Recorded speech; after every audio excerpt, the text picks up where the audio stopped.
Attention, prayer. Surely I am being turned to thee, O Allah, being upright to him who originated the heavens and the earth, and I am not of the polytheists. Surely my prayer, my sacrifice, my life, and my death are all for Allah, the Lord of the worlds. No associate has he, and of this I am commanded, and I am of those who submit. I have been greatly unjust to myself, and I confess of my fault. Hello. So grant me protection against all of my faults, for none grants protection against faults but thee. And guide me unto the best of morals, for none guides unto the best of morals but thee. And turn away from me the evil and the indecent morals, for none can turn away the evil and the indecent morals but thee. O Allah, make Muhammad successful and make the true followers of Muhammad successful, as thou did make Abraham and the true followers of Abraham successful. Surely thou art praised and magnified. And O Allah, bless Muhammad and bless the true followers of Muhammad, as thou did bless Abraham and the true followers of Abraham. Surely thou art praised and magnified. Ameen. Ameen. Ameen. Ameen. Power. Ameen. Allahu Thank you for the Akbar. prayer. Praise be to Allah, in the most holy name of Allah, the beneficent, the merciful. I bear witness that there is no God but Allah, and I bear witness that Muhammad is his messenger. We greet the Master Call family on episode 4 of the You Are Being Called series, this time featuring our sister Jadayah Muhammad. With the greeting words of peace and paradise, we say in our original tongue of Arabic, Assalamu alaikum. Walaikum Walaikum salam. Family. Walaikum salam. Praise be to Allah. What happened to all the pins? How is everybody doing? Feel free to drop that in the chat and let us know how everyone's feeling. Again, we do have our sister Jadayah in here with our interview today for episode 4 of You Are Being Called. So the usual rundown is obviously not taking place, but we do still have the same code of conduct. Please be respectful of everybody's thoughts and questions for our sister today, the questions. And that's about the only one we need, really. No profanity, I guess, from you, Sister Jadayah, or you, Sister Anissa, and still no FBI agents. So that's about it.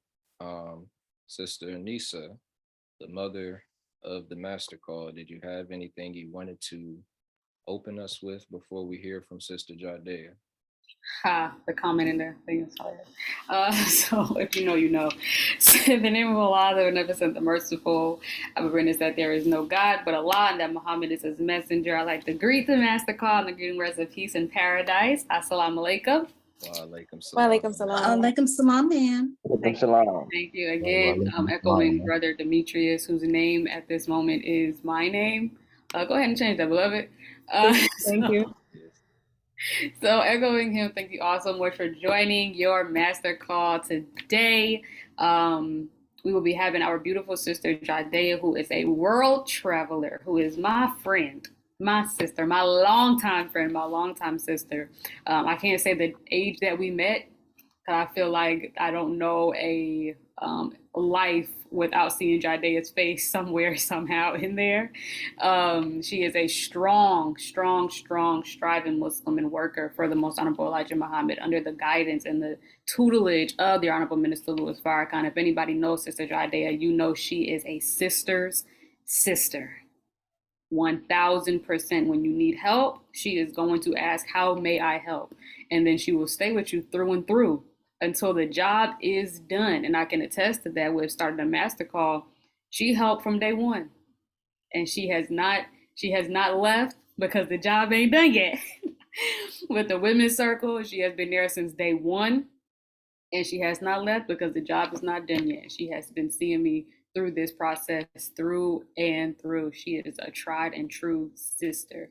Again, a world traveler. So our title for today's class is, I always forget it, and it's like, get it together. But I'm gonna do it. Don't try to help me. Don't try to help me.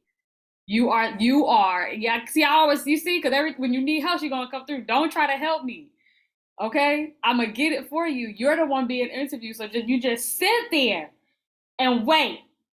So, a universal truth travels bearing witness to friendship in all walks of life. All praises due to Allah. Sister Jadayah is not only a world traveler, because we know many people who just travel and go on vacation, and we travel and we could say we've been all over the world. Sister Jadayah, wherever she goes, she represents the Nation of Islam. Wherever she goes, she is a MGT traveler, which brings another level of weight, responsibility, and duty.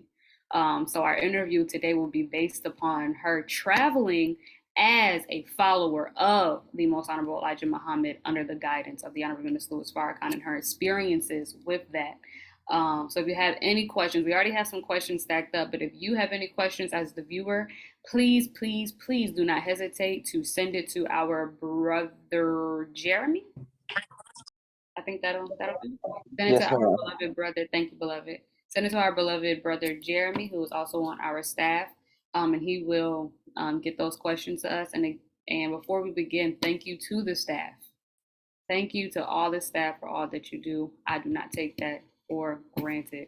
I am the mommy of the call, but it doesn't work without having help. It doesn't work. So all praise due to Allah for all the staff and all of those who participate, because you also are like staff. Whenever one's not there, everybody covers down. That's one thing we're going to do in this master call.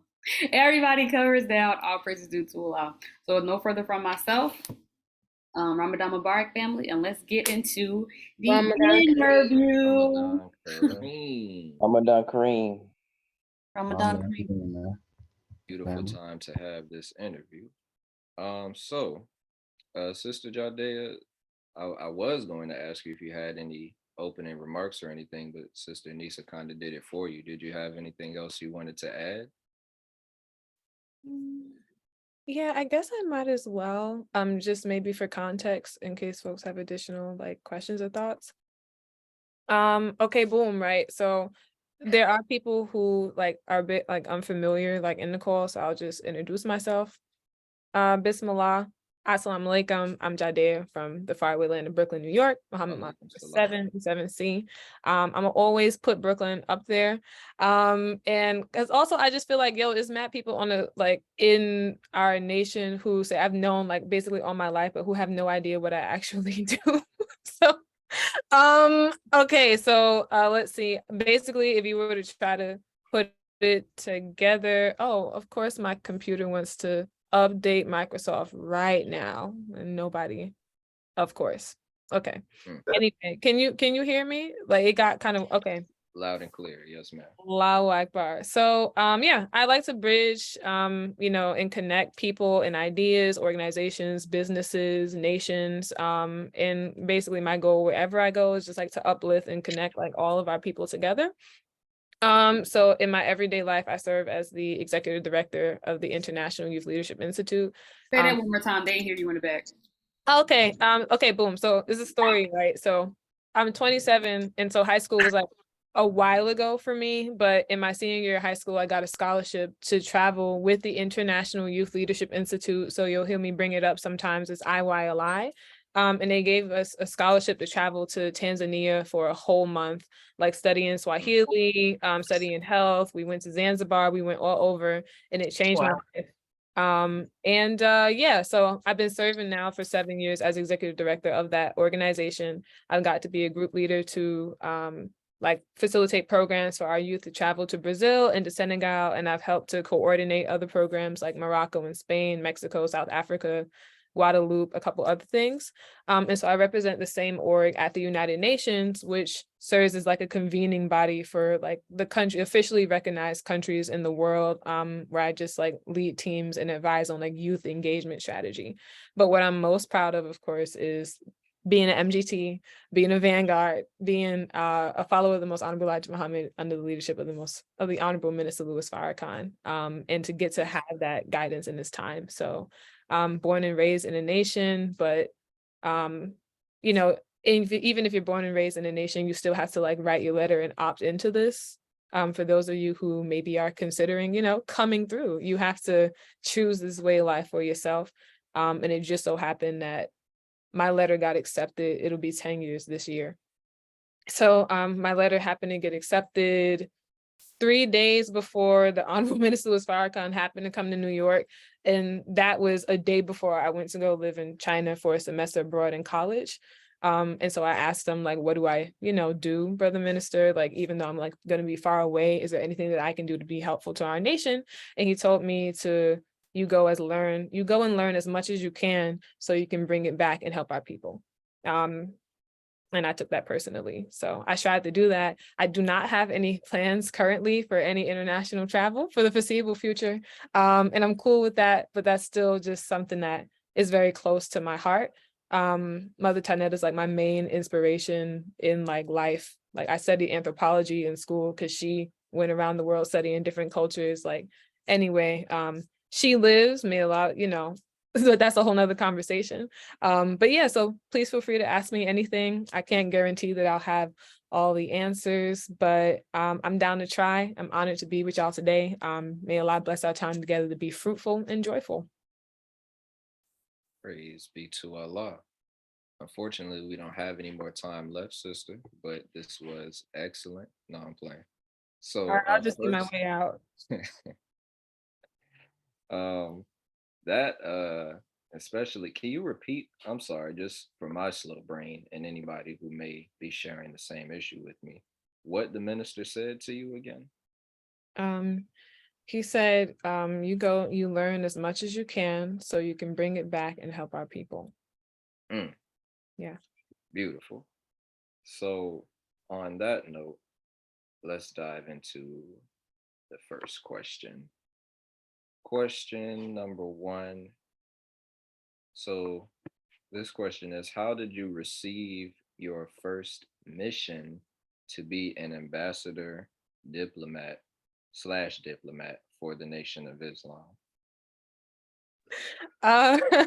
That's not a thing. Oh, praise to Allah. Wait, actually, technically, that's not a thing. At least not yet. Shout out to the Manifest for the Future. However, Mother Tanetta did say explicitly, I remember because boom, it was September 2011. And my school had I was just about to start college.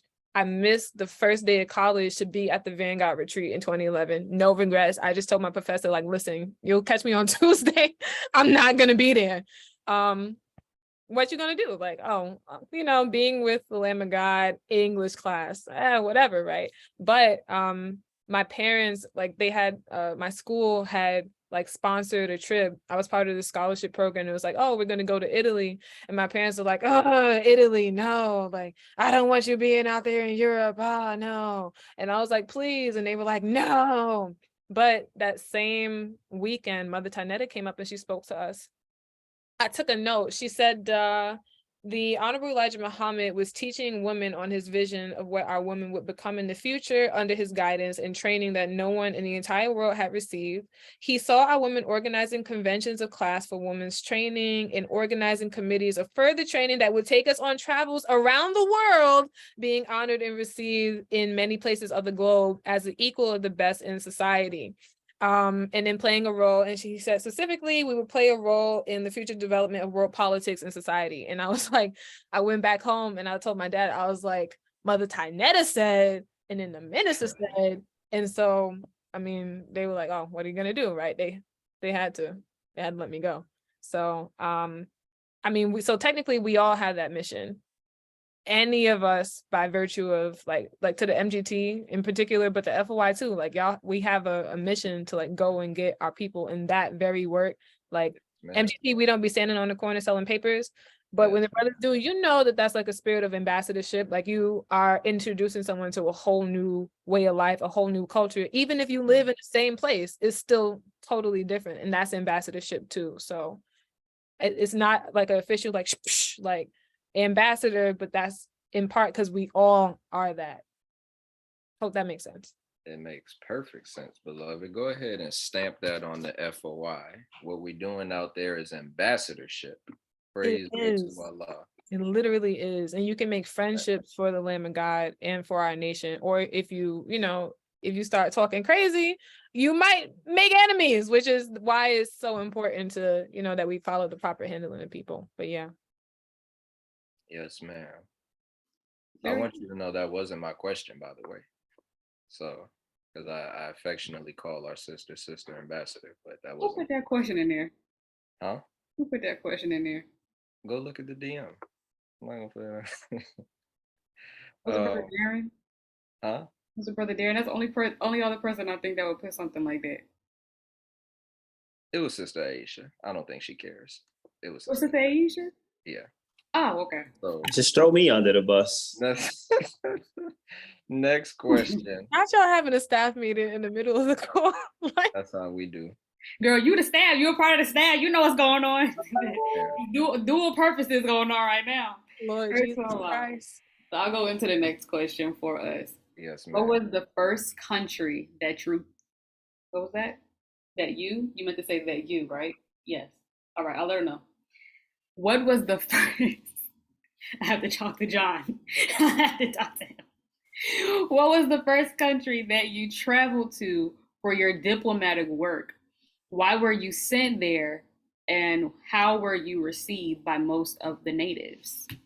That's so interesting. I would need people to define like what diplomatic work. Okay, all right. Let me just say this.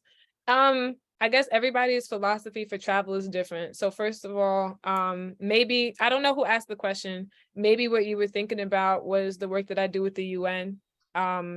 And even in that capacity, like my title is not diplomat because diplomats specifically represent countries. So if I got here and I said, I am a diplomat, that would be what we call in Brooklyn set tripping, when you're trying to rep for something that you're not actually, and that would cause legal issues. So my technical title is youth representative to the United Nations, or main representative to the United Nations with the Department of Global Communication. And so my first time like going out with the UN somewhere was to South Korea. It was absolutely amazing. I would totally live there because as a Muslim, like their culture and ours mirror each other a lot, but also they love Black music. So like I just distinctly remember like walking down the street in Seoul. I was in Incheon, and where was I? No, I was in Hongdae in Seoul. Boom, I'm just walking down the street. You hear like Korean jazz music, and I'm like, jazz, that's us. Okay, keep walking. And I hear from a store like Korean hip hop, and I'm like, that's also us. Pop, that's also us. I swear, I promise I was walking down the street and I heard Korean trap music.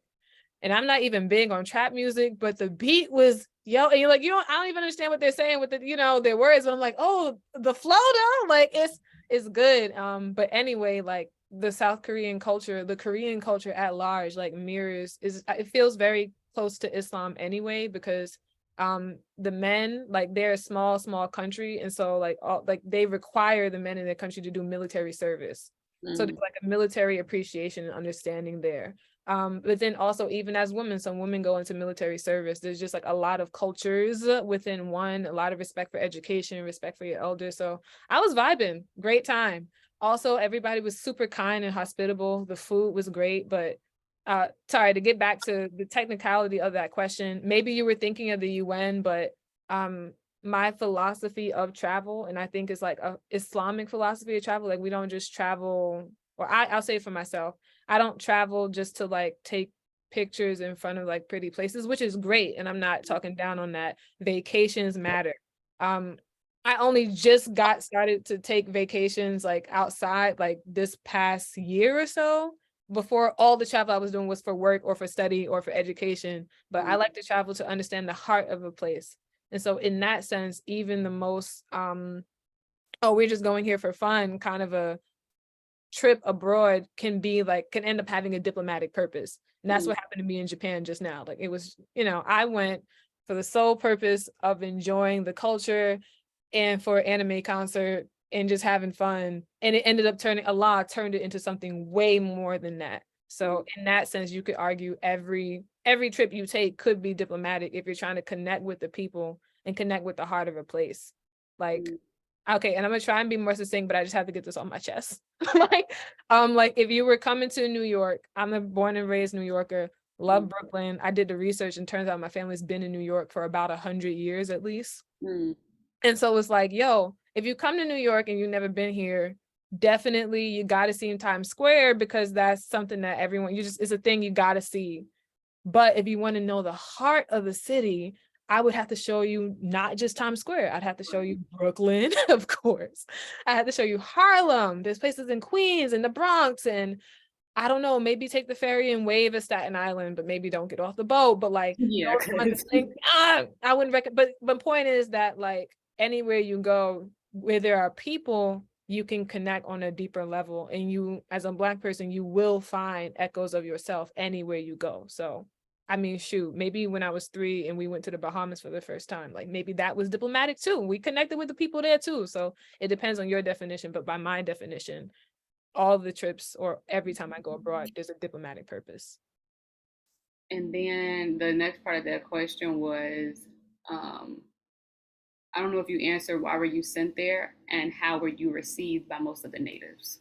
Got you. I was sent there because I coach.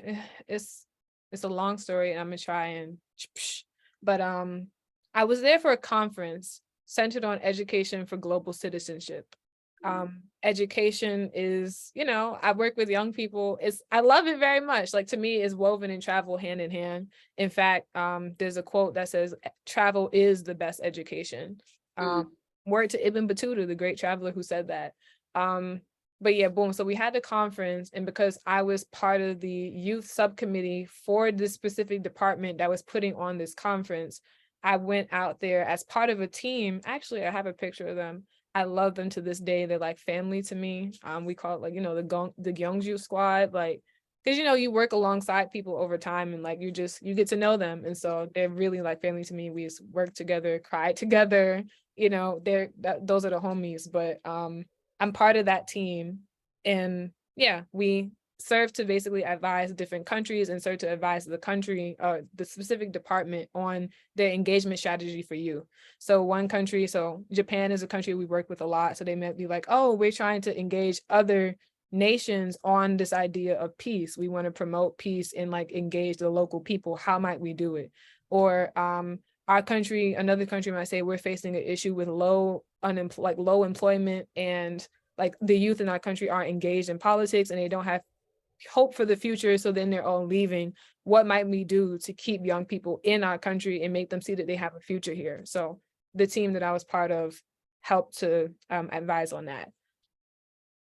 I think that, how was I received by the locals? Yeah, I mean, yeah, most of like 98% of the time we good. Like there was this one specific old man who like gave me a hard time. Well, all I was trying to do was ask for directions. And he was just like, no, he was just like he was totally not with it. And I could tell he wasn't like rejecting me he was rejecting me as a person, not even just me. Like just trying to ask for directions, yo. But I think that just comes back to how, like the Honorable Minister was Farrakhan said, like we have like the enemy of our people has gone around the world telling lies about us, and promoting an image of Black people that makes us look hyper violent, hypersexualized, hyper just not the kind of people that you want as your neighbors. And so sometimes when I travel around the world, sometimes people respond to me based off of their understanding of Black people, which is based off of what America has told them, which is not true to who I actually am, who we are, but it creates issues and problems. But most times I would say, at least in South Korea in particular, like people were so kind, so hospitable, so friendly, so funny. Like I had like a really great time there. Yeah. Praise be to Allah. And a great time representing the MGT, which is the opposite of that portrait that you said has been painted of us, which is very true. So praise be to Allah. The next question: do you feel, and answer this honestly, sister, because you're being really what's the word, sister Anissa? I don't know. She being extra humble. You know what I'm saying? Step into your godhood on this question.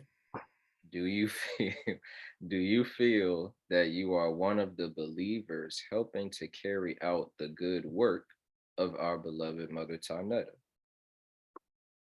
I strive to be. Praise be to Allah. We'll take that as the answer. You want to ask the next one, Sister Anissa? She said, "Look, I guess we'll find out." Word, that's not my call. Like, Yes, ma'am. Yes, ma'am. No, that's real.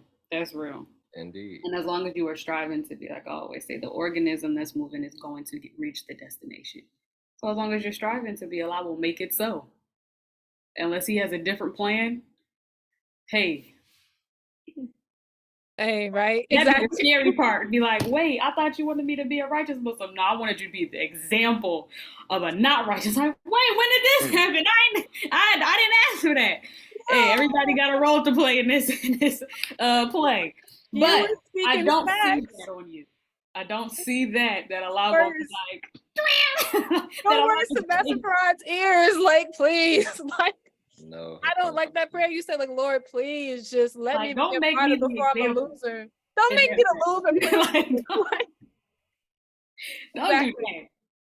So, but I don't see that. I don't see Allah putting that on you because you've been just so stone cold through.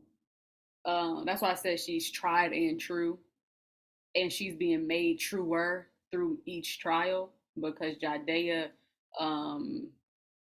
she has held on where those of her peers did not, and inshallah, she is a vessel that can bring them back. But she has held on through obstacle. Okay. All praises due to Allah.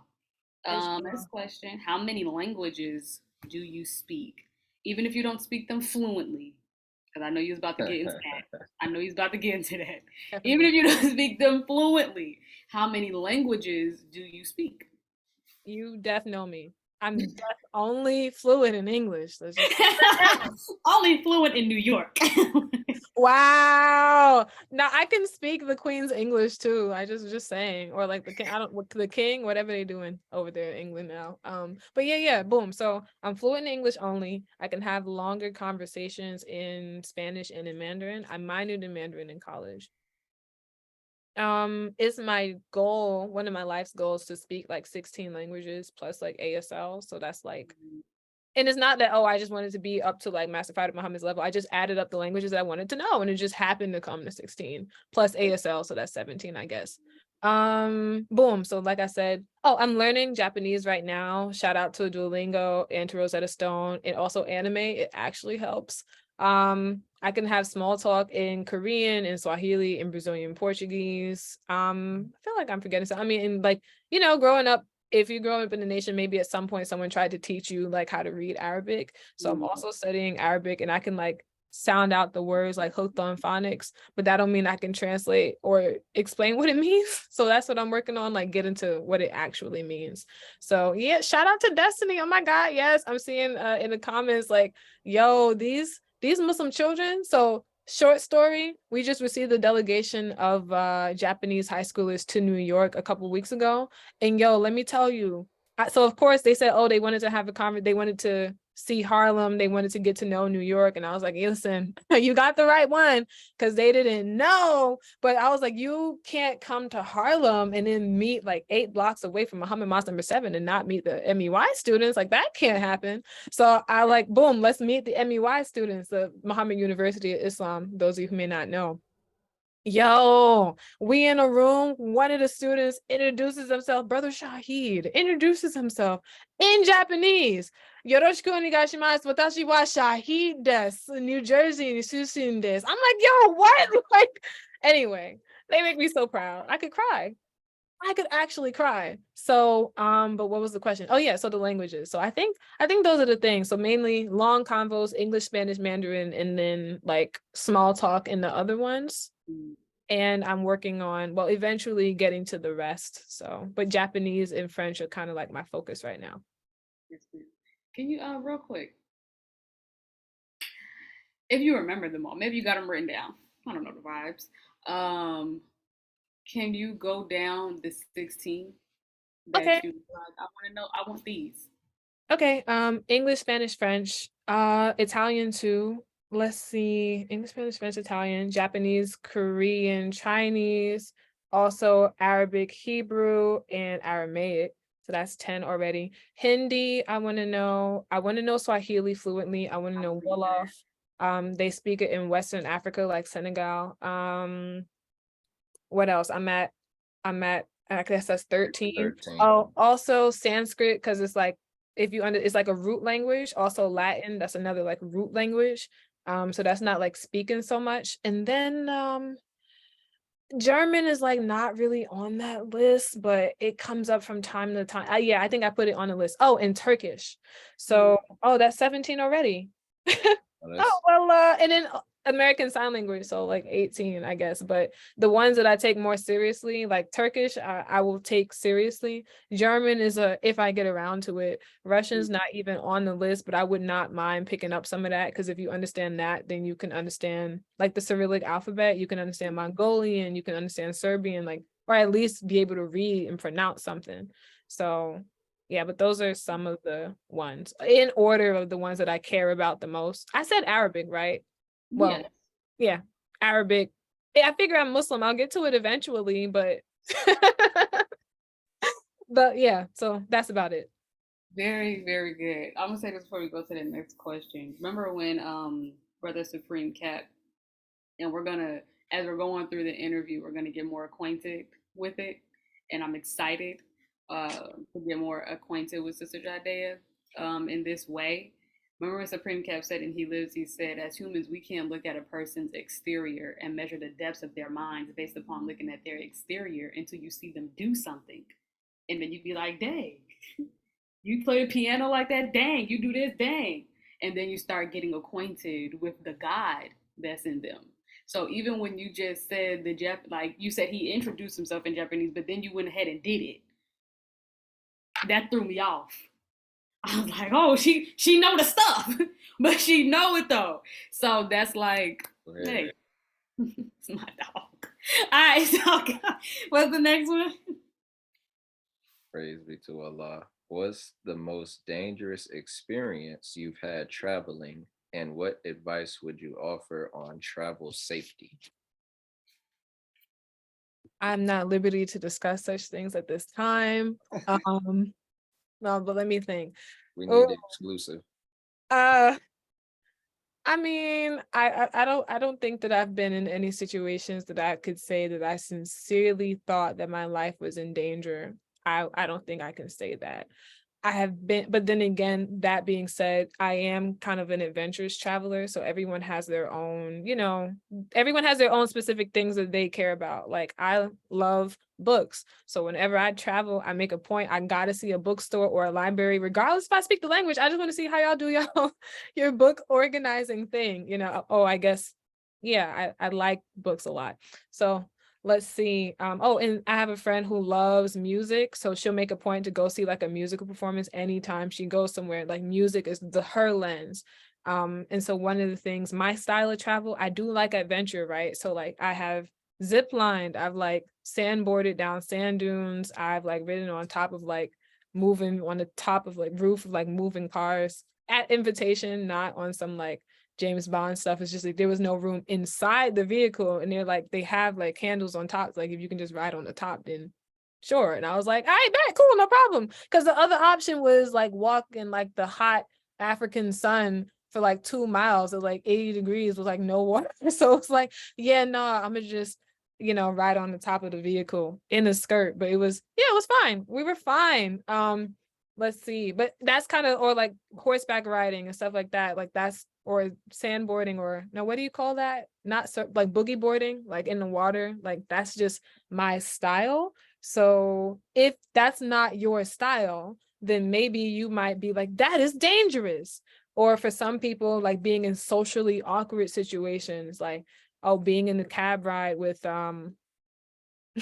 being in a cab ride with a driver who actively hates Americans, and he sees that you have an American passport and he's like, nah, I hate you guys. It's like, yo, maybe that to you is dangerous. But then plot twist, and these are all real life situations that I'm giving, by the way, like boom, the dude I was in Serbia, and guys like, yeah, nah, American passport. I hate y'all. I'm not with it. America tried to bomb my country, and I think it was like NATO bombed my country like 93. And I tried to explain to him, I'm like, yo, like, I promise, like, America's first domestic bombing was Black people. It was Tulsa, Oklahoma. I was trying to be like, nah, like, I'm not that. And he was not with it. And then he's like, oh, but I'm Muslim, and y'all think all Muslims are terrorists, and I don't like that either. And then I was like, hey, you're Muslim. I'm Muslim too. And he's like, oh, hey, you're a Muslim. I'm Muslim. And he's like, oh, I didn't know that America had Muslims. And I'm like, you ain't never heard of Malcolm X, Muhammad Ali, Louis Farrakhan. And he's like, okay. And, and turned out his name was Hafiz. And I was like, my godfather's name was Hafiz. And he's like, you're what? And I was like, my uncle, my father's brother, my father's, my uncle, this is Hafiz. He was like, oh, hey. Anyway, so I've never experienced anything particularly like, oh my God, I am in legit like danger. It just hasn't, I'll praise the dude to Allah.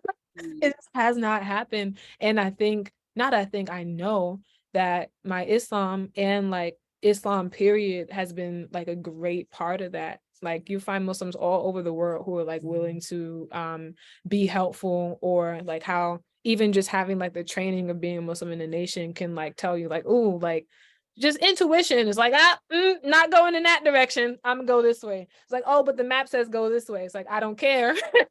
We're going in this direction. So the tips about travel safety, I feel really blessed to be a New Yorker, because honestly, like just like the way that we like, walk like you know where you're going, even if you have no idea where you're going. I was walking through the streets of South Korea, like, I know where I'm going. I can't read no signs. Not at all. But you're not about to play me. Like, I'm just, oh, hi there. Like, can I interest you in buying something while somebody trying to like pull something out your back pocket? I feel like it should be common knowledge. Never put wallets in your back pocket ever. Always operate with a not like walk like you know where you're going. Walk like you a threat. It's me. I'm the threat. Now who's scared now? Yeah, I'm just saying. So anyway, let's see what else. Travel safely. Dropping game. Like, don't travel by yourself, especially as sisters. Like, that's just like not our way in the nation anyway. And for me, that was like a pill that I had to swallow, because I'd be like, yo, let's go, we out. And then my sisters are like, oh well, my schedule, or oh well. So but that matters, because having at least one other person who could watch your back, then you're not, but you just, certain things you don't have to be worried about. Or say like, God forbid, you have like a health issue and you're not just by yourself, just out there. And that same goes for our brothers too, like in the time that we're in. Not that it's relevant now, but even if you're traveling from state to state or whatever, like, I want to say travel like you have common sense, but I understand that common sense means different things to different people. So listen, all general orders in effect. That's right. And if you don't know what that means, maybe join the Nation of Islam, so then you'll get to know what that means, and then you'll be good. Yes. That's right. There you go. Brother Ijaz put, as a child of Brooklyn, she's spitting. Yeah. Don't look like a Taurus. Exactly. Okay, so some places you can't help but look like a Taurus. Like, I mean, I studied abroad in China for a few months. Like, I don't look, you can kind of look at me and tell I'm not from here. Yeah, don't act like a Taurus. Act like a Taurus. Yes, yeah. man. That's right. That's what Sister Carmen, when we went to Dubai, she said the same thing. She said, don't come here acting like you don't have the best Islam. She said, you're representing the Messiah. You have the best. So you come here acting like it. And we did. And the care we received. Yes. And when I tell you all over the world, like even in places where like Muslims are not the majority, still, I cannot, in Italy, I don't know, or at least back then I didn't know a lick of Italian. I still don't, basically, except the names of foods, which I kind of all I felt like I needed. So I was fine. But a single assalamu alaikum got me so much further than a grazie or excuse it. Like, yo, assalamu alaikum, huh? A Muslim? Instant discount, 50% off. What is it that you need? Yo, the way the door is the key, and the way doors just open. I have chills just thinking about it. I cannot stress enough. Because sometimes we treat, like brother Supreme said, like sometimes we feel the need to apologize for Islam, or we treat being in a nation like being just part of an organization. And it's like, Right. nah, like God came to give us a whole nother culture. And the culture that we have represents the best in humanity, so that when you go in other places, the best in that society can resonate with the best in your society too. And so then it's like, yo, like maybe where you felt like there was nothing in common, but like we have a common ground. It's like why I love Japan so much. Like their society is so clean. And that's Islam too. Like if you go and use a public restroom, you're expected to clean up after yourself. And wouldn't you know it, there are tools that will help you to do that. Because why would you want to dishonor your family, and your people being dirty and dusty? Not being dirty and dusty is absolutely an Islamic principle, because Islam is a way of life and not just a religion. You know what I'm saying? So like, and it shows. So just word to what you said, word to Sister Carmen, love her. Facts. Dirty and dusty. All right, so I'm gonna go to the next question. Excuse me.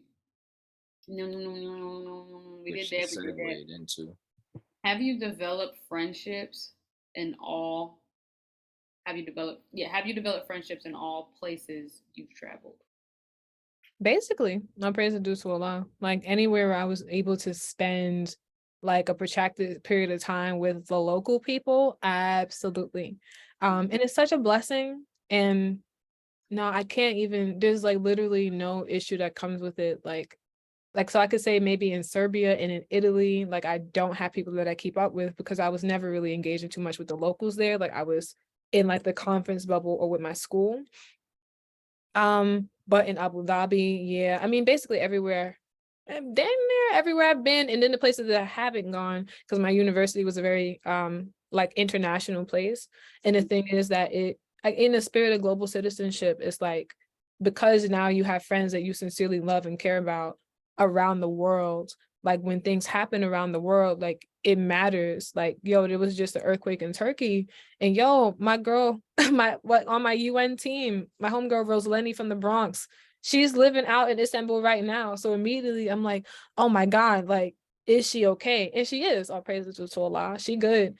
But it's just that, like, yeah, so when things, when you care about someone, you want them to be okay. And so it just so happens that now that's like all over the world. But it's also a blessing, because when someday, like if I choose to like go somewhere, I can be like, oh hey, I'm in your neck of the woods, like, how are you doing? Or when they come to New York, then I can be like, oh hey, welcome back, like let me show you around, or what is it that you're trying to do? Let's link up. And we can. And it's really, really, really like great. Like I was just talking to my niece Kadira about it like the other day, because she's another like world traveler. Love her. It's just like, yo, that whole friendships and all walks of life things, like we really get to, it's reality. Like the things that we are promised by Allah, like it's actually real. And at least in that part, I get to live it every day. I'll praise is due to Allah. Very good. Beauty. Brother Demetrius, the questions, there was a question in the chat. Were these questions submitted, the ones that we're reading down? Or can we skip to the one that's in the chat for the next one? I don't mind if you feel you want to do that. You skip to that one. It was from Brother Jabril. He asked about You mean the last one that's in there right now? Oh, somebody put it in there? That's in the other chat. About the guns? Yeah. Oh yeah, I think I answered that though. The question was like about, oh yeah, I see it. Yo, how much is gun violence there compared to other countries in the US? And I just responded in like a little response thing. But yeah, the US is the most gun-totingest country ever. I basically feel so much safer in basically every other country I've ever been to, ever in the world, except maybe Brazil. Because because in Brazil we was staying close to the favelas. In Mm. Brazil also, like, our people in Brazil have also suffered from white supremacy for hundreds of years. And a part of the Portuguese in particular, but it's not really fair, the kind of situation. I just get angry just thinking about it. But yeah, Brazil's got gun issues too. And even in Brazil, in particular in Bahia, I felt a lot more safe. But when we were in Rio and like the favelas, yeah, I was kind of like, I mean, again, I come from a place that suffers from a lot of gun violence too. And they say that my community is like, oh, it's the hood, oh, it's terrible. And yeah, it's definitely pretty hoodie. Definitely there do be gunshots. But there's also a lot of love here too. So, Right. but I would say aside from that one case, literally anywhere else in the world that I've been has felt way more safe than being in the US. Because I don't even get me started. This country is for the birds, in particular, like the foul and unclean and hateful ones. Yes, indeed. Yeah. You get on my nerves, girl. Saying it's so like, and when I say ghetto, saying ghetto actually is like would be a disrespect to the ghetto, like the way that my God, like it's actually insane. Like, how can this be a country that is used to shootings in schools where children are? This just doesn't, it doesn't happen anywhere. This is the only developed country where this happens on a regular basis. And in fact, developing countries too, like this doesn't even happen in countries most countries where there are civil wars. Like I can think of out of 193 or 207 countries, depending on who you ask, I can think of one country where this happened and it only happened one time. It's not that it never happens, but for it to happen so often, like the US has had, as of last week, 100 school shootings since the school year started, and the school year is not over yet. I think that speaks for itself. Yeah, it's a wilderness. This don't make no damn sense. We're living in hell. We gotta get up out of here. What the Ooh, hell? no, they gotta get up out of here. We stay, Yeah. you leave. Babylon. Mm. So next question. Let us know how y'all enjoying Sister Ambassador's interview in the chat, please. Definitely are. Y'all are a little quiet. The chat been Can you lit. describe? The chat been lit. Well, yeah, but it could be later. Can you describe the experience of sharing the youth panel with the Honorable Minister Louis Farrakhan and any significant details about it? Take your time, God.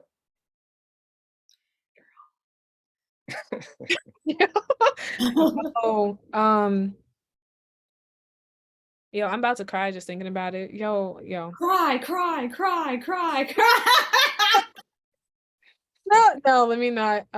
Hey, listen, if it happens, it happens. But the word absolute honor. So, but that doesn't do it justice, right? Like, there's not a single word that can do any justice to, the honor of getting to even be with and work with, that body of people. Like, the people on that stage are some who people in our nation know and some people who do not know, but, they're so amazing. So amazing. All praise is due to Allah. So anyway, it was wild because all right, like right before we went up there to sit, I had a feeling, but I thought to just ask, right? So some of us backstage were feeling kind of jittery. And actually, ironically, I felt more jittery coming to this call than in that moment. Cause then like, oh, people's feeling jittery. I was like, yo, we good. Like, our intentions are pure. God is on our side. We fine. And then somebody said, well, yeah, I guess it is that simple. I was like, yo, boom. So then I asked Sister Jalila, who helped to facilitate the thing. I was like, so let me just understand logistically, right? So like we speak and then we get off stage and then like the lamb comes, right? We call him like I call him the Lamb of God. That's what he is, all right? So, and then she's like, no. So we'll say our piece and then they'll bring up a table and then he'll speak and then we'll stay there. And I was like, and I almost like cried right there on the spot. Cause for me, I love the Honorable Minister Farrakhan a lot. Like, and to say that is an understatement, and yet still not nearly anywhere near how much he loves us.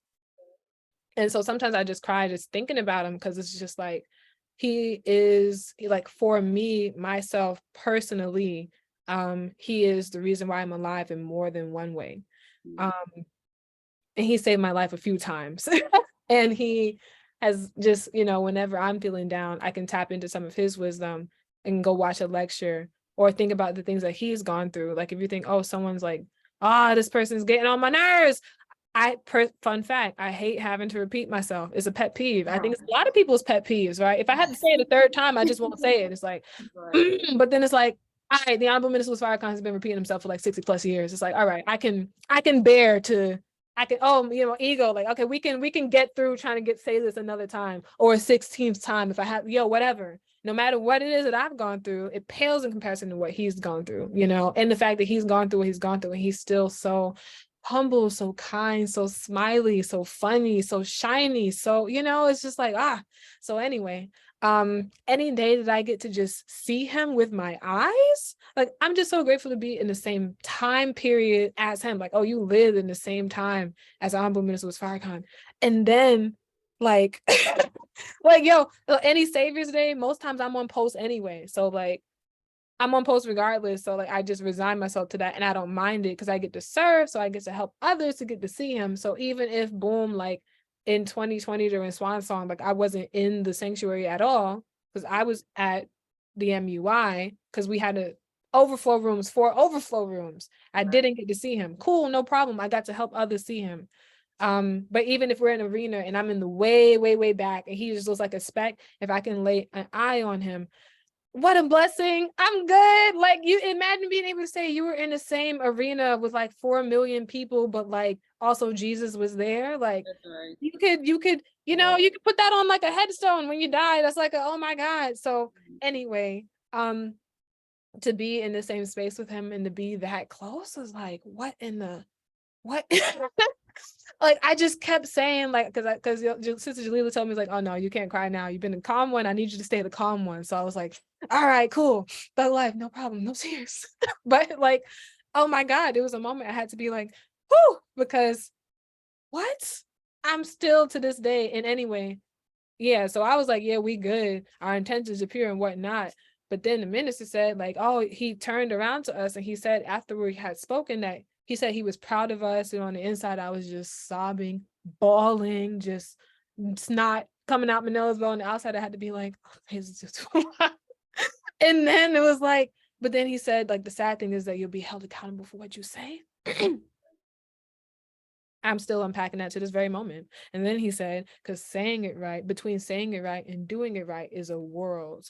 And he said, you can mean well, but the road to hell is paved with good intentions.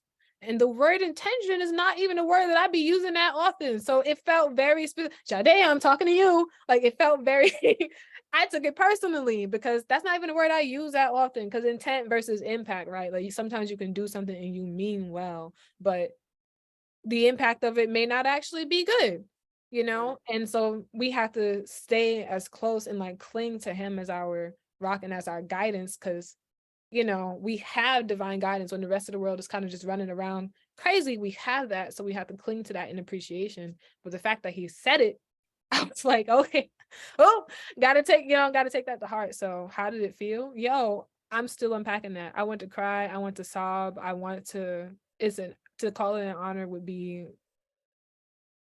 doesn't do it justice in any way, shape, or form. I don't know if we'll fully understand. I don't know if any of us who were on that stage, or any of us who had the blessing to be in that room, or had the blessing to listen, will even really get to, I think as time goes on, the significance of his words at that time will unpack and reveal itself over time, because he also charged us all to accept our own and be ourselves. He charged us to get clean, in that cleaning our lives up is like a demonstration of love. And that there's so much. So I could go on forever, but it's exactly, somebody in the chat said I'm still unpacking things from the Swan Song. No, real talk. Exactly. Yeah, that's real. Exactly. So my prayer, though, is that it's something that we all take to heart. I pray that I take it to heart to an extent that is indeed pleasing to Allah, and that we use it to guide our movements moving forward, because we our time with him is still limited, as much as we don't like to think so. And knowing that the time in the world is just going to get more difficult, like having gold. He said, like, right guidance in a time like this is perhaps like the most valuable thing, and we have that. So let us operate with appreciation of that. Praise be to Allah. Reminder to the believers as well, sign into your nation's program and rewatch that youth panel. Rewatch it. Rewatch all of them, because they're all still available. Sister Nisa, you have the next question? Sure. Oh, I love this. Because this is funny. Jadayah, once I read it, if you know, you know, just laugh and give me a wink. 'Cause I love this question because I have a way how I see Jadayah. And you'll see. Where could, I'm going to put where and how. Where could you see yourself living primarily, and how do you see yourself living? Is that You already know the answer I'm looking for. is that the whole question? Can you repeat the question? Where Got you. could you see yourself living primarily? I'm adding how do That you is see so yourself funny. living Okay, and my ear is burning now, so that's really funny. Like, Let it burn, let it burn. okay. Boom.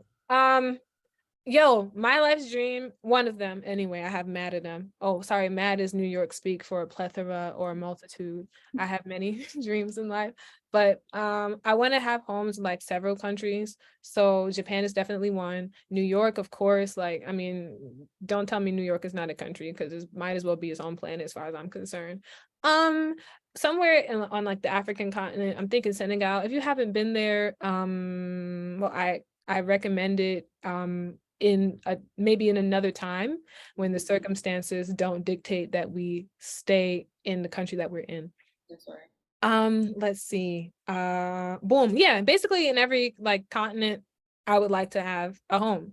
And I guess that answers like the how too, right? Like, yeah, I would love to, yeah, because New York is nice and all, and I really do like love it here. I love it here, and I want to live here. I want to have a home here for the rest of my life. It's like a beautifully unique place, and at the same time, New York winters, no me gusta. Like, because the snow gets all dirty and black and slushy, and it's like the New York Winter Olympics when you have to do like a ballet jeté just to jump over it's dirty and dangerous and expensive here too, and that's just the reality of it. And I would like to have winter someplace where, I don't know, where maybe there are trees and like mountains and like nice like hot chocolate and kind people, and not dirty and dangerous and expensive. That would be great. Exactly. Yo, it's gotten to the point in the city where it's just like, oh my God, like I can hardly be mad anymore when people be like, oh, I'm moving because it's, oh yeah, why, how dare you move away from this dirty, dangerous, smelly place? Like, it's Ramadan, so I'm trying to use better language, but sheesh, like, oh my God. So, but yeah, does that answer your question? That answer is where. I want to know how. How do you see yourself living? Hold on. She ain't say primarily as well. Yeah, primarily. Well, primarily was in all of the continents. That's what she said. Yeah. I meant that. Like, Okay. I meant that. Like, yo, I'm the type of person who, so again, I have friends. What a blessing. And I really don't take it lightly. And I'm not saying it to brag, but it is reality. And I'm sharing it because I want all of us to know that it's very possible for all of us. That's right. I get gifts from friends, like from all over the world. And so I have tea. Tea is something that I love in my cupboard from all over. And like, yo, my tea from Hong Kong is running out. And I'm totally the type of person to be like, oh, damn. Well, my tea from Hong Kong is running out. Guess I have no choice but to go to Hong Kong and get some more. Like, that's the kind of, that is absolutely like the kind of time that I strive to be on. Like, as we speak is Ramadan, but like I keep my tea set next to me. Like, this was a gift, but it's from Japan. And it's just like, yo, again, it's Ramadan, so I'm gonna just put this down because it's gonna be a little while till it's time to eat anyway. But yeah, and I just want to say that, like, I mean, yeah, I guess to some people that counts as like being like luxurious, but like the Supreme Captain of the Nation Islam Brother Mustafa says that we come from an infinity of time, and we have this little bit of time that we have, and then we go back into an infinity of time. And my thing is like, yo, with this one little life that I have, I would like to use it, and like, why not just make everything delightful, right? Like, boom, bath. Very simple. Boom, sudden solution. Now it's a bubble bath. Allahu Akbar. Like, the little things can count for so much. So I hope that answers your question. I was looking for more, but you being very humble. Okay. You're being very humble right now. I'm also talking aware that about this is the gonna raised beds, the gardens where Rivera's flow. That's what I'm talking about. Yes, all of those things. But I guess, like, to me, like, that kind of comes with the whole, when I say I want houses in different countries, I didn't mean like living in the boondocks everywhere I go. Like, I hope that much is clear. Like, you know, oh, that's fair. I would like to build houses in every country. That's fair. With my, You're my not land. picking up what I'm putting down.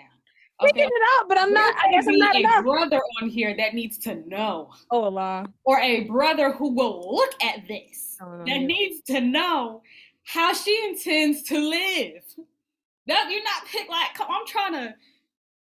And you ain't picking up what I'm putting down. Okay, it feels like Who Wants to Be a Millionaire, and it feels like maybe I need to want to be a millionaire. Yes, yeah, just like this is the time to phone a friend. Somebody, my sister in the comments said, "Oh, the mansion, the horses, and the flowers." Yes, sorry, I guess that I thought that was implied.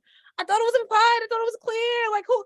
Like, I hope that there's nobody out here who's really thinking like, "Oh, yes, like let's have, like, I don't know, a shanty apartment." And no, all right, now that's fair. Maybe I just assume common sense in people, and that's not. Yeah, okay, but I hope that does that help? Did that help at all? It helps. Okay. Yes, ma'am. Yes, ma'am. She wants to live in multiple countries and not getting by in multiple countries. She wants to be comfortable in multiple countries. Oh, I just remembered something. I just remembered something. So to both of those points, right? Like, and yes, absolutely. I don't mean just like getting by, but this is, like Allah's promise for us. He promised us luxury, money, good homes, friendships in all walks of life, right? And like I said, in my little life, I'm coming for all of those things, and I would encourage us all to do the same. And shout out to the sisters, y'all, some true sisters out here in the chat with with this manifest, the walk-in closet and horses. I absolutely want a horse, and like a falcon.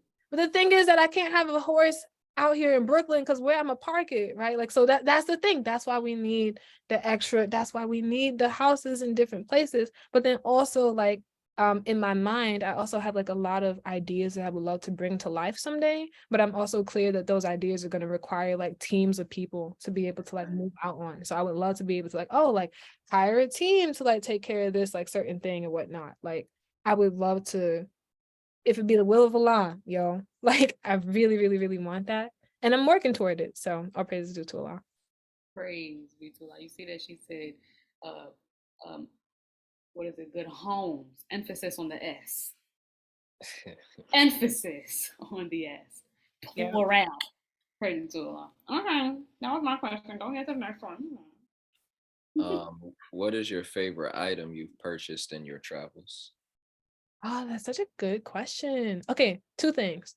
Right now, there's a kimono that I cannot show you folks, but that I'm looking right at. Or maybe I could. I'll just like post it on my Instagram story later. I just simply don't feel like. Anyway. I'm sorry, ma'am. You said a what? A kimono. Or as they call it, a kimono. Oh yeah. Yeah. You don't know. Explain it. I Yeah, it's a traditional Japanese clothing item. Yeah. And it's really, really pretty. And I just love to look at it. I love to wear it. And like in Brooklyn, we have like a cherry blossom festival because we have like a bunch of cherry blossoms at our botanical garden. All the more reason for people to come visit Brooklyn. But yeah, I have that. And then I also have some like astronomical tools that I picked up in Zanzibar. It's called so that I'm gonna see if I can I share my screen? I did not take a picture of this, but I'm sure I can find it. Please do. Denise, I don't know if she's a co-host or not. I am not, but I just went to Google. Okay, yeah, now I can share it. So there are things called, okay, it's called a quartet. The Latin for the number 6 is quart. It's called a sextant. I had to look it up. Just hear me out. Just take a look at it. It's really pretty. I love it. So stuff like this, I have one of these that I got from Zanzibar, and I just think it's so cool. Like I was just inexplicably drawn to it. So the way that it works is that ship, like what do you call the people who be on ships? Sailors. As they're navigating and exploring the world, they would look at the sun. Oh, look, a diagram. They would look at the sun and look at the stars and then use this tool to calculate how they need to move and navigate based upon the horizon's position and the star's position on the horizon so that they would arrive where they need to be. I have one of these and I just think it's so cool. I mean, just look at it. I mean, wow. Like, yo, what technical precision? What kind, imagine like the person who had to invent this, like, oh, how am I going to calculate? Oh, I know what I'll do. I'll make something with a tiny telescope and a mirror and also a compass. And then, but it needs to be part of a circle because the earth is a sphere. Like, it's so brilliant to me. And it also just looks really, really cool. Oh, conveniently, I have it right next to me. I totally forgot that I had it like right here. But yeah, this. Unshare your screen so we can see. Yeah, stop sharing your screen. Okay. So it needs to be polished, but because I keep it next to me, just because it's fun to look at. But yeah, this. Fantastic. You know, gadgets and gizmos aplenty and whatnot. Yeah, so that basically, and everywhere I go, I get like a blade from the country because it's like a cool way to like see the culture. Like, you know how Arabs have like the curvy sword and like knife, or like the Japanese have like the katana, like every country has one of those. So yeah, I collect those too because it's just pretty. Yes, ma'am. Just don't walk the streets of Brooklyn with those. We don't carry weapons, beloved. Sister Anissa, go ahead and you could take the next one if you would like to. Yes. I got off the page. It was after Sister Rachel's. You want me to ask it? I think I see it. The wheels one? No, but go ahead with that one. Okay. Please. In what countries have you seen the wheels most? Any stories from locals? Yo, I'm not sure if I'm pretty sure in Jamaica, we had Holy Day of Atonement in Jamaica. I'm pretty sure that I saw like some wheels out there. Pretty sure, like I feel 86% sure about that. In Senegal one day, I remember being with a student and we were looking up, like admiring the stars, and one of the stars just said, and just left, and we were like, what the what the heck did we just see? Oh my God. And because it was not moving like a helicopter, it's like, wow, what a beautiful star, like shining star in the sky. And then it's like, and then it just left. And we were like, yo, what in the world was that? So anyway, I'm pretty sure that was a wheel too, because then that sparked the conversation. Like, have you ever heard of UFOs? Have you ever heard it? So that was really fun. But yo, real quick story. I didn't see them myself, but I just got back from Japan, and in Japan, I met a community of people who purport to, they say that they have communication. First of all, they believe in UFOs and they claim to have communication with them. And I'm like, what kind of news do y'all be getting from the UFOs? I'm curious. Japan. I can see that. And they were like, yeah, sometimes it's good news and sometimes it's bad news. And I was like, all right. I was like, cool. But the thing is that in the teachings of the Most Honorable Elijah Muhammad, that, the mother plane was built in the year 1910 in the Isles of Nippon, which is Japan. So it had never occurred to me that, of course, and we're taught that the scientists in Japan who helped build the wheel did not know what they were building, but it was built in pieces and then like assembled, but that it happened in Japan. And Japan is one of the countries, in addition to, Japan has one of these cities, in addition to another city in Costa Rica, where the life expectancy is 100 years or more. And so it never occurred to me until then, like, of course, like that there are people living today who are the descendants of people who helped to build the wheels in the first place, or perhaps some of the wheel builders are still alive to this day. Question mark. Hmm. So I was like, it never occurred to me till I met those people, and I was like, yo, what? So that was interesting. And then the year before that, I was in Costa Rica with some of the people who are on this call. Hey, shout out to Cam if you're there. But yo, we was in Costa Rica, and I was there with one of my dear nieces, Amira. And so it was her first time out of the US. And I feel so honored to like have gotten to like, like bring her out of the country for the first time. So much fun. Love her. She is very like just spiritually conscious and aware. And so while we were in San Jose in Costa Rica, she says, oh, I hear that there's this volcano that is a spiritual vortex. And I'm like, I don't even know what a spiritual vortex is. But if you want to go, you want us to go see it? Let's go. Let's go see it. What's up? So we had the cab driver, his name was Alberto. And so he took us to the volcanoes. And as we're like going down the volcano, he says, yeah, like it's said that this volcano is a very like, it's a spiritual place, but I don't know how to say that in Espanol. So I said, mi sobrina dice que ese volcán está sagrado, that this volcano is sacred. And he goes, oh, like in Spanish, he's like, oh, is it? Oh, well, I can believe that. The indigenous people said it is, sacred. Because after all, we be seeing UFOs here. And I was like, what? Like, I didn't bring it up. Like, I promise y'all, all I be doing is drinking water and mind my business. That's my motto. Pray, drink water, mind your business. That's all I do. None of us in the car was saying, oh, speaking of the teachings of the most honorable Elijah Muhammad, the master, nobody brought it up. He brought it up.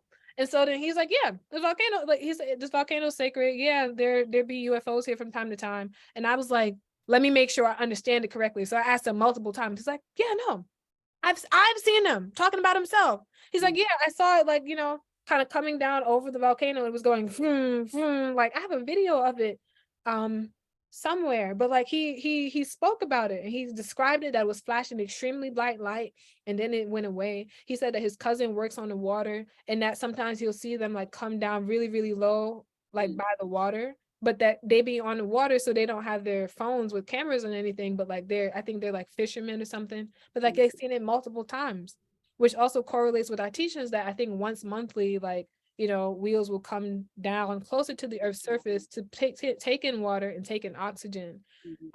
Like I said, I didn't bring it up. He brought it up.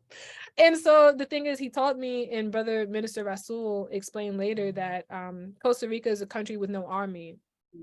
And so they put that money that would go toward like militarizing, like into just like education. So they have one of the world's only universities of peace. And so my niece, Kadira, had asked them, like, how does the government respond when you talk about like the wheels or whatnot? And he said, oh yeah, like we put it in newspapers, like it's not hidden or anything. He said, I hope I say this right. He said, los creemos porque lo he visto. Like he said something like, we believe in them because we've seen them. And I was like, well, there you have it. And because my niece was explaining how the government sometimes will gaslight people into saying like, nah, you didn't see it. It was a weather balloon. Right. Like, no, it was totally not what you thought you saw. But Costa Rica has taken a more honest approach to things. So just for example. Very good. The time is 6:47. I think we get about. I was going to say if we closing out with the Holy Quran, we might be able to do 2 more questions. Yeah. And the last one, are you still in the chat that we have with Brother Javon? Because the way you worded the last question in that one was really good. If you're still in that, Sister Anissa. The way I worded the question? And yes, in Telegram. I did not word a question. We'll see. You want to ask the next one? The next one? I did not word it. It's at the bottom. No, you asking the next one. You're the next person. Okay, yes, ma'am. Yes, ma'am. How do you see the universal aspect of the teachings now compared to before you traveled? Boom, I'm in the Nation of Islam right now because everywhere I go in the world, I just come to see more evidence of the truth of our teachings. Point blank, period. I mean, I just gave some examples, but it's just like, and these are not examples that I went looking for, like they found me. And everywhere I go, I come to find just like more of the truth. And it's not like having to travel the world and then constantly unlearning things. Like I just keep traveling and I see more confirmation. And like that's how I find that I know that I'm experiencing a universal truth. Because then it's like a truth that can connect with another person, that can create friendship where there might have been enmity, or a truth that helps other people understand themselves too. Yeah, like when we say universal, we really mean that, like a master key that unlocks all locks. Praise be to Allah. Real quick, I just want to read this so Yes, we ma'am. have complete clarity. This is from page 291 from Message to the Black Man. In regards to the wheel, it says it is capable of staying in outer space 6 to 12 months at a time without coming into the Earth's atmosphere, or air and all the things that. Thank you. 6 to 12 months at a time. And you said that's page 294 or 194? 291. 291. Got you. Thank you. Praise be to Allah. Not Jadayah still being on the staff. Stay out the comments. Stay out the comments. Never mind. I'm just trying to get through as many questions as possible because but anyway, okay. Never mind. All right, so let's do one last explosive one. I want to do. There's a question that I want to ask, but I think maybe we touched on it enough. But I can try and be succinct to try and just get through more for what it's worth. I can. You want us to do what the Muslims do, ask 3 in 1? YOLO, like listen. Okay. Yeah, I ain't gonna do you like that. I want one that's like a good ender one.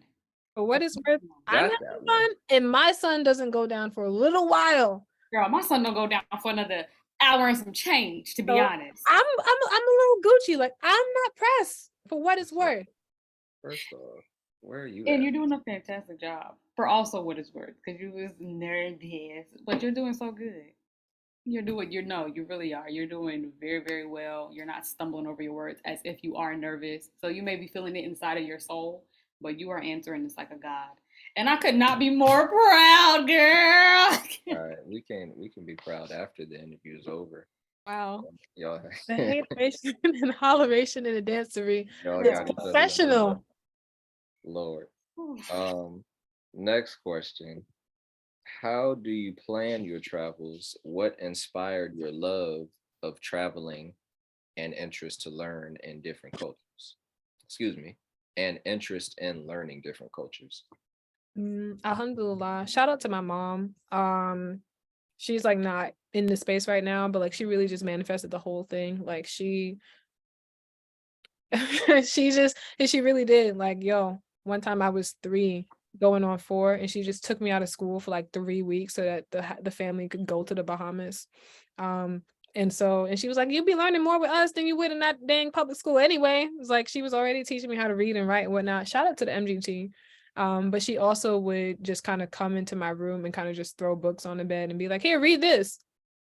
And I'd be like, cool, sure, no problem. And she threw one time, she's like, gave me this, the travel book is like a country on every other page or so.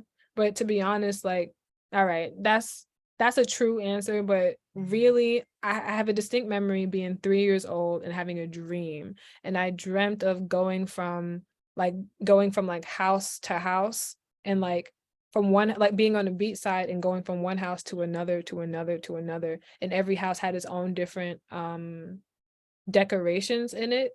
And like, so I love to travel, but if anyone ever wants to talk interior design, like I'm so totally here for that too.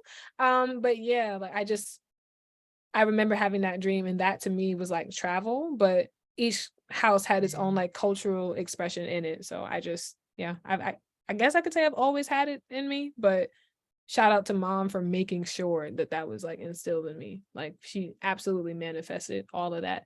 And then how do you plan your travels?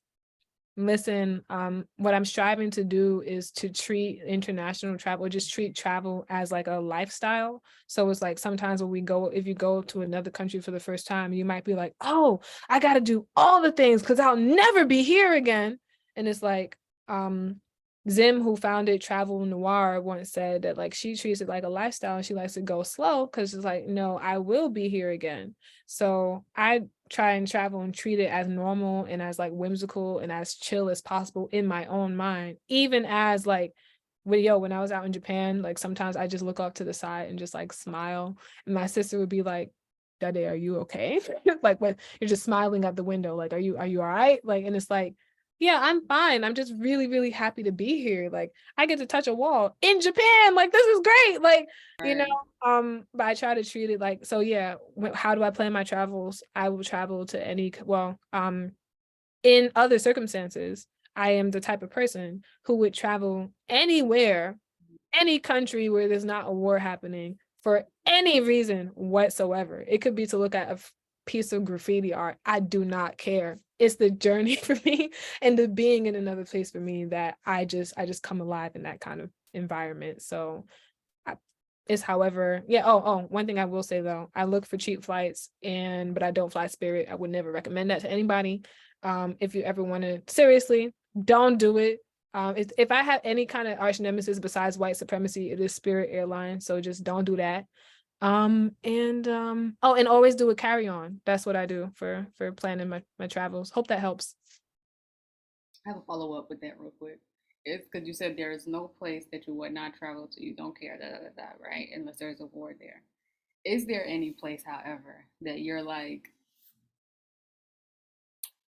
I could die and be happy that I didn't travel there? Really wasn't like I'm not interested in visiting this place.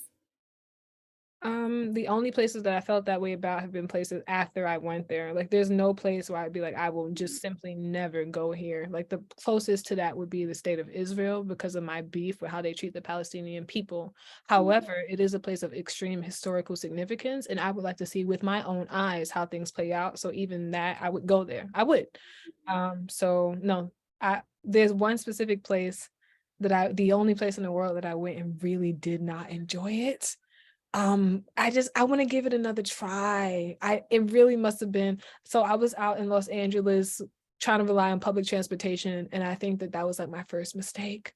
And everybody that I know from LA is mad dope though. So I'm like, exactly, Jalila. I'm like, nah, it had to be a fluke. It had to be a glitch in the matrix. Yeah, I didn't see you when I was out there, right? So maybe I just had to, I had to just be plugged in better because I ended up in front of like a bus stop that smelled of pee, standing next to a wino who also smelled of pee across the street from a liquor store.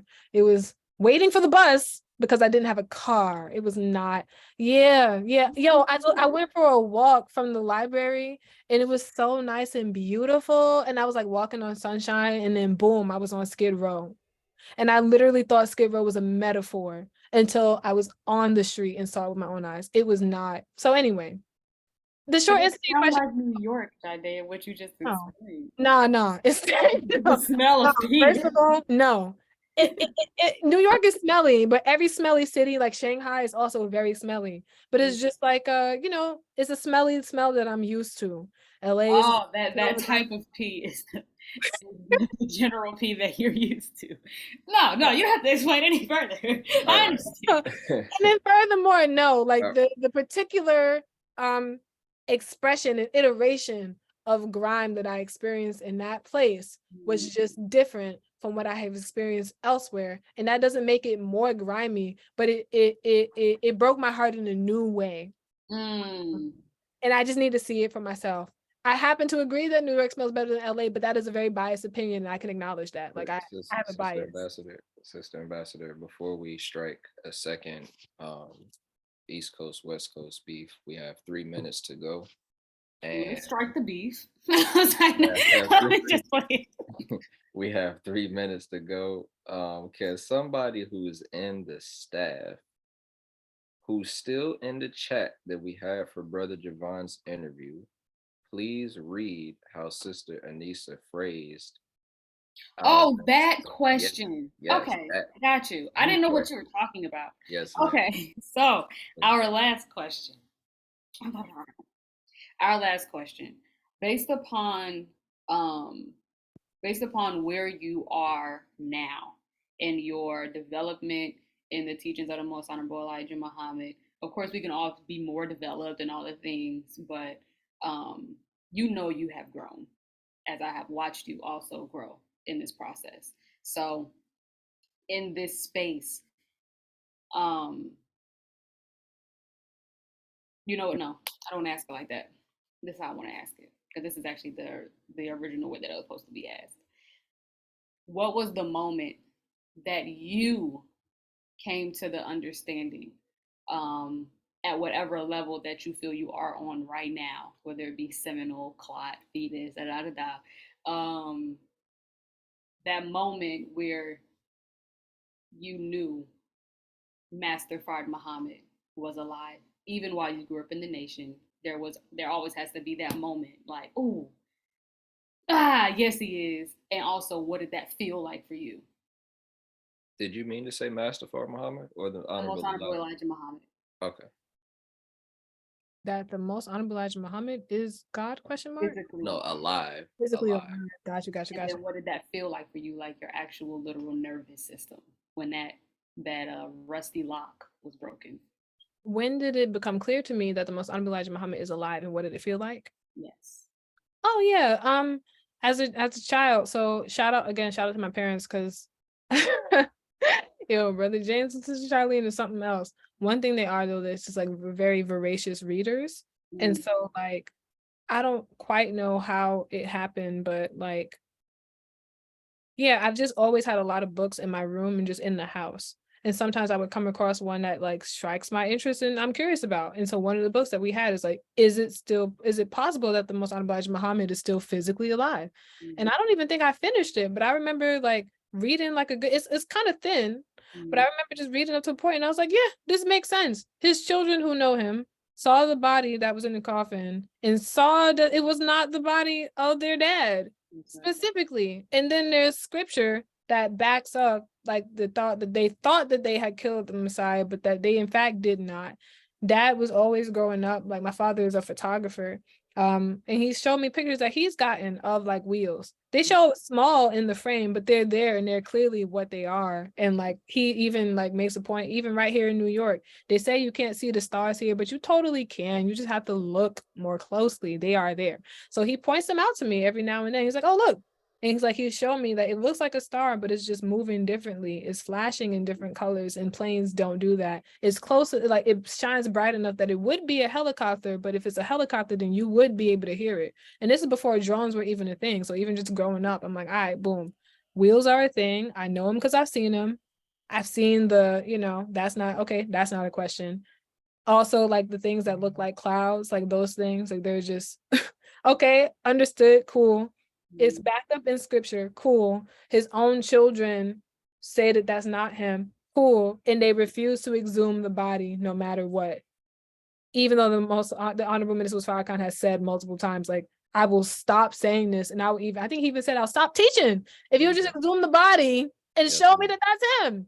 And then you won't do it. It's like, okay, so it all just checked out to me. Like one of the things I love about being like having why I chose to become a Muslim in the Nation of Islam is that we were always encouraged to ask questions like, oh, like feel free to challenge me on this, like, and not just like, oh, because I said so, but it's like, no, feel free, ask me if you don't feel like it makes sense. And so I asked those questions, and each time like I got an answer that was either satisfactory or got pointed to. But yeah, literally I read the book, and so it's never been, I mean, I understood, okay, we believe it, and I was vibing with it, but I was like, all right, let me see for myself. And then it was very plain. So I never had any questions about it. And it felt like, cool. No further questions. And how old were you? I might have been like 11 or 12. Yeah. Good age. And then in line with that question, and in your current journey, how do you see the reality and the identity of Master Fard Muhammad and the minister? The reality and the identity of Master Fard Muhammad and the minister. How do I see the reality of Master Fard Muhammad and the minister? I guess I can, Bismillah.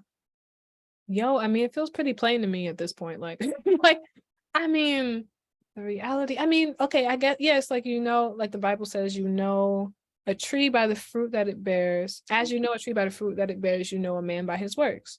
Right. And so I know the reality that the Honorable Minister was Farrakhan is divinely guided, because again, like as a child, I remember sitting in Muhammad Mosque number 7C at like the age of 9 or 10. I don't like just sitting still, never have. And like, but mom is forcing me to sit here. And it's like, and so I would always be doodling or something. And it's like, but no, she's forcing me to sit here. And then I distinctly remember one day at Mosque number 7C at 966 Fulton Street being like, all right, let me actually listen for once. Like, let me see why she keeps making me sit here when I could have sat at home or sat in like another area over here. What is he saying? What is this man saying? Like at that time it was like my local minister. And then it was like, listen to the Honorable Minister Farrakhan. And I was like, oh, this actually makes sense. Like he's talking about the state of the world. And so like I'm a child of New York. 9/11 happened when I was 6 years old. I saw those towers like fiery. Like I saw it with my own eyes from my classroom in first grade. Like I saw it. But like, and hearing him talk about what was going to come, hearing him talk about the injustices of the war, hearing what the news said and comparing it to what the Honorable Minister Farrakhan said, and seeing like, oh, okay, so y'all said that bin Laden is hiding in this country, but you're going to invade these other three, but not that one. Even as a child, I understood like when you're playing tag and the person you're trying to catch is in this direction, you don't go this way. So I'm like, all right, logically, something more is going on here. So just, yeah, I distinctly remember sitting and hearing. And then anyway, so I understand the reality of the Honorable Minister Louis Farrakhan being a divinely guided man who sticks to what he says, despite the fact that his life could be so much easier. He at any point just said, you know what? Never mind, I'm tired of y'all. Or you know what? Man, I would seem so crazy if I said that the man that we buried in 1975 is still alive. Like that, man, I'm not trying to like, I'm not trying to attract more heat. I'm not trying to, I don't want to rock the boat that much. Like life could have been so much easier for him, but he sacrificed so much. And I watched it as a child with my own eyes. And then he would say things that people call him crazy for that I heard with my own ears. Last thing I'll say, boom, justifiable homicide, Black youth in peril. I forgot what year that was. Maybe it was 2003, 2007. I forget. Something like that. All right, let's look it up. But the thing is, like, with that, the Honorable Minister Farrakhan said exactly that the U.S. government was going to start sending in like tanks and military equipment, the kind that you would find in like Iraq and Afghanistan, but they would be bringing it into our communities to deal with Black people. And people called him crazy. And people said that he was paranoid. And people said that he was fear-mongering. And now that kind of thing happened. It was 2007. And now that kind of thing happens on the daily. Every time there's a protest or every time we look, it happens constantly. But no one says, oh, the Honorable Minister Farrakhan said that this would happen like 10 years ago. But I remember. So I'm like, nah, that's very clear. Every time he says something's going to happen, it happens. The man is clearly like, where did he get the information from? Like, he didn't just like wake up and decide like, oh, this is it. Like he said, he's divinely guided. And we keep seeing his receipts time and time again over decades. Like, what more does this man have to do to help us understand who's guiding him? And if he says the person who's guiding him is the man who guided his teacher, Master Fard Muhammad, like, he could just say, I got it for myself, and he could have all the followers for himself, but he keeps pointing us to his teachers and that he's backed by 2 others. He keeps saying it. I don't get what more has to be said. There you go. Praise. Praise be to Allah. We appreciate everybody's time. We're not going to take much more of it. At least she didn't give us 3 hours like our dear brother Javon. Don't do him. Still. Don't do him. Yes, yeah. Still getting out of here on time to make our prayers and whatnot. So praise be to Allah.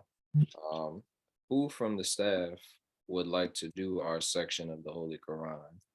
And that invite is open to you too, Sister Jadayah. Anybody? I'll do it. I don't think Anissa wants me to, so I almost volunteered, but then I feel like I was like, what made you think that?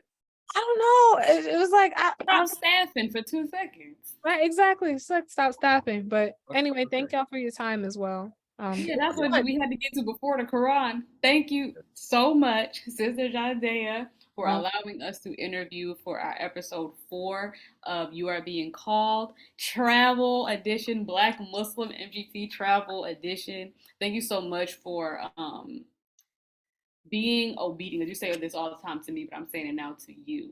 Thank you for being obedient to what Allah asked you to do, because the reality is you can travel in any manner that you please. I think a lot in any equation of your reality, Allah would have still allowed you to travel, but you chose and you was obedient to traveling as an MGT and as a representative of the Most Honorable Elijah Muhammad under the tutelage of the Honorable Minister Farrakhan, and that counts for a lot, I believe, with the God, and that kept you safe in plenty of environments that you did it in that manner.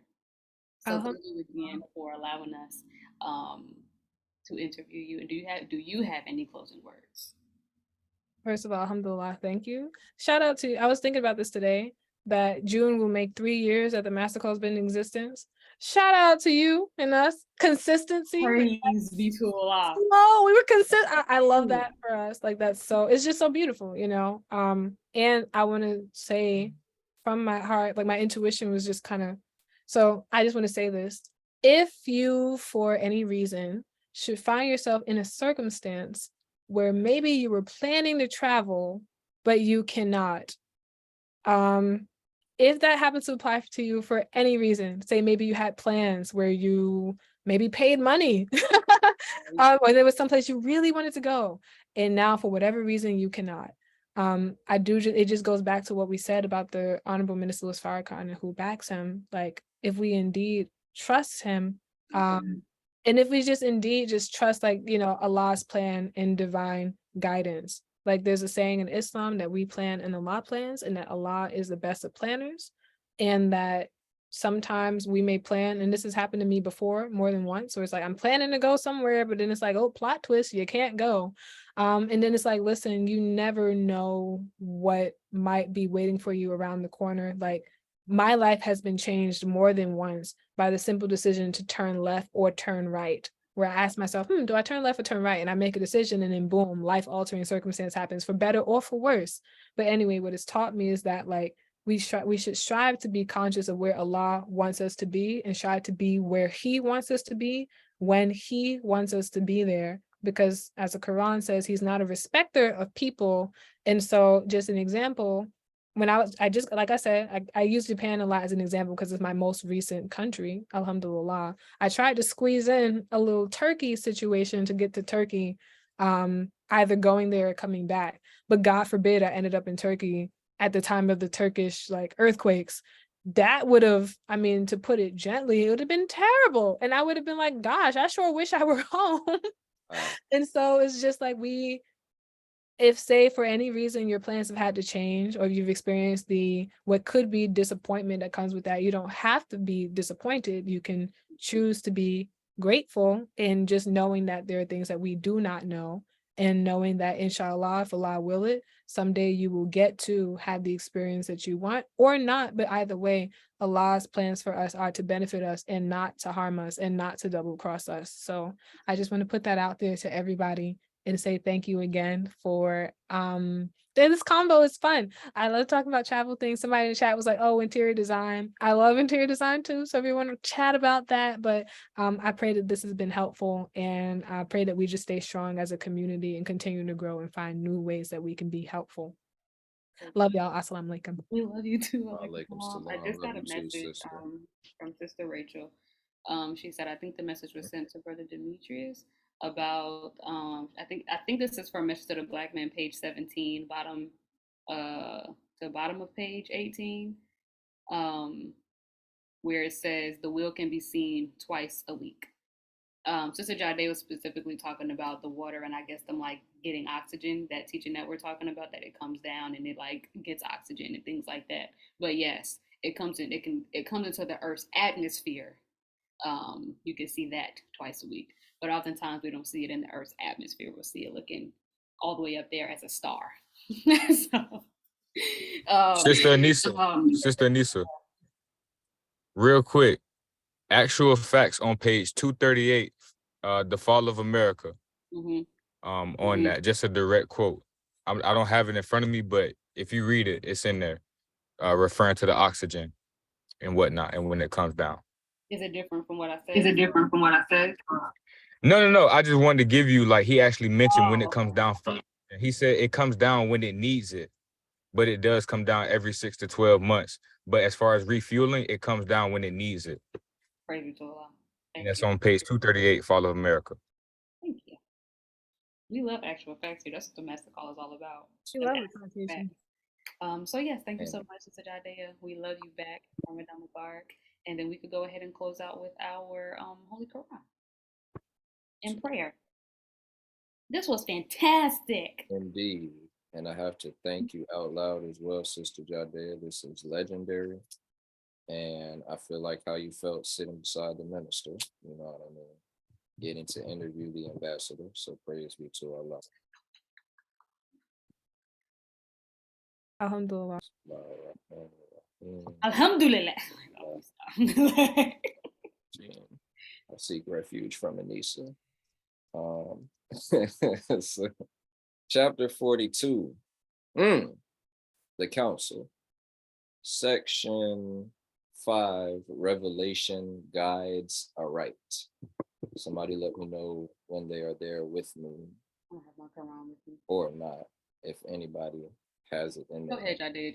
Just get to it. She had the mini beside her. Okay, it's a travel size. Allah's my witness. I'm gonna just go ahead and start reading for the sake of time. Oh my God. Okay. My goodness. I'm right here. I'm there. To rush us off.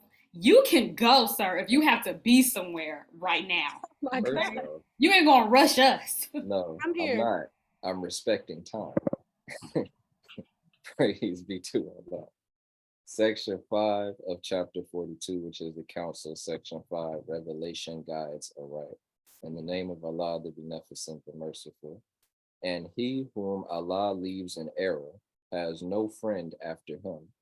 And thou wilt see the iniquitous when they see the chastisement, saying, is there any way of return? And thou wilt see them brought before it, humbling themselves because of abasement, looking with a faint glance. And those who believe will say, surely the losers are they who lose themselves and their followers on the resurrection day. Now surely the iniquitous are in lasting chastisement, and they will have no friends to help them besides Allah. And he whom Allah leaves in error cannot find a way. Hearken to your Lord before there comes from Allah the day which there is no averting. You will have no refuge on that day, nor will it be yours to make a denial.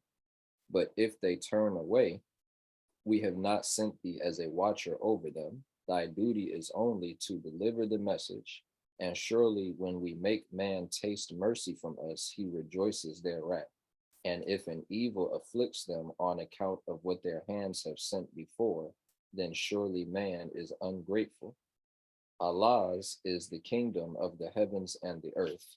He creates what he pleases. He grants females to whom he pleases and grants males to whom he pleases, or he grants them both males and females, and he makes whom he pleases barren. Surely he is knower, powerful, and it is not vouchsafed to a mortal that Allah should speak to him, except by revelation or from behind a veil, or by sending a messenger and revealing by his permission what he pleases. Surely he is high, wise. And thus did we reveal to thee an inspired book by our command. Thou knewest not what the book was, nor what faith was, but we made it a light, guiding thereby whom we please of our servants. And surely thou guidest to the right path, the path of Allah, to whom belongs whatsoever is in the heavens and whatsoever is in the earth. Now surely to Allah do all affairs eventually come. And that closes out the end of chapter 42. Again, that was section 5, revelation guides aright. Praise be to Allah. The Holy Quran is so beautiful. You just feel wise when you're reading it. So that concludes episode 4. thank you all so much for your time. Thank you, Sister Jadayah, Sister Anissa, the staff, the viewers. We will now close out in prayer, and we leave you as we came before you with the greeting words of peace and paradise of Assalamu alaikum and Ramadan. Alaikum salam. Ramadan Kareem. Wa alaikum salam. Ramadan Kareem. Love you. Attention prayer. And inshallah. 1 second. Go ahead, Sister Anissa. And inshallah, we see each other on Thursday. Hold on. Somebody. Who's off I mute? know, Sister Anissa. Inshallah. I just wanted to say, like we usually say, just inshallah, we see each other on Thursday, same time, same place, the Master Call. Make sure you follow the Master Call on Instagram. All right. Yes, ma'am. And for anybody who is new, we don't do this all the time. So please know when you come Thursday, you're expected to participate. This isn't a podcast. So on Thursday, we'll be back in the book and we will be sharing our thoughts. Praise be to Allah. Attention prayer. A'udhu billahi minash shaitanir rajim. In the name of Allah, the Beneficent, the Merciful, all praise is due to Allah, the Lord of the worlds, the Beneficent, the Merciful, Master of the day of requital in which we now live. Thee do we serve, and Thee do we beseech for help. Guide us on the right path, the path of those upon whom Thou hast bestowed favors, not the path of those whom Thy wrath is brought down, nor those who go astray after hearing Thy teachings. Ameen. Ameen. May Allah continue to bless you all. We love you all. Have a beautiful, beautiful rest of the time. Oh, stink a butt.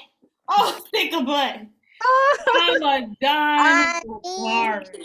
I don't know who stinks that was, but you sound so cute. Wa alaikum salam, baby. Like a small little one. Assalamu alaikum. Salam alaikum, family. Wa alaikum salam.